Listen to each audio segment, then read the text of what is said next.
Summer వచ్చేసింది, చక్కగా పూలు బాగా పోస్తున్నాయి. నేను మంచి మంచి లిక్విడ్ ఫెర్టిలైజర్స్ అన్నీ పెడుతున్నానండి, అవి వాడండి.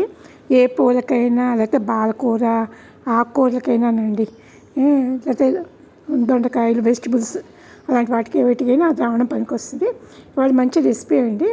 ఒక కప్పుతో కప్పుడు సగ్గుబియ్యం, ఒక కప్పుడేమో అటుకులు, ఒక కప్పుడేమో పొట్టుమిరపప్పు, ఒక కప్పుడేమో రాగులు అనమాట. ఇవన్నీ వరుసగా 1:1:1 అండి. కొంచెం మెంతులు అనమాట. మీకు పొట్టుమిరపప్పు ఇష్టం లేకపోతే మామూలు మిరపప్పు వేసుకోండి. ఎట్లాగో రాగులు వేస్తున్నాం కాబట్టి అలా వేస్తున్నాను.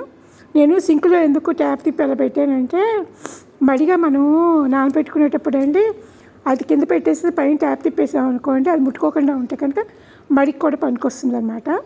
ఎవరైనా అలా కావాలంటే అలా చేసుకోండి. అందుకని మడిగా నానబెట్టాను అనమాట. ఇదేంటంటే మెత్తగా మర్నాడు రాత్రి నానబెట్టానండి, మర్నాడు మెత్తగా రుబ్బేసుకున్నాను.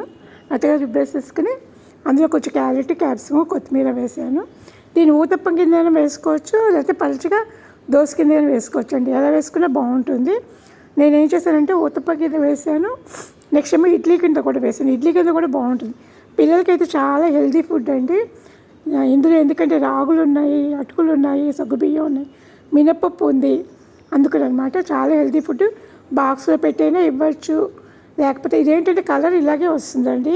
రాగులు కూడా ఉన్నాయి కదా, అందులో పొట్టుమిరపప్పు వేసాను కదా, ఇడ్లీలు కూడా కలర్ అలాగే వస్తుంది. రాగి ఇడ్లీలాగా వచ్చాయన్నమాట.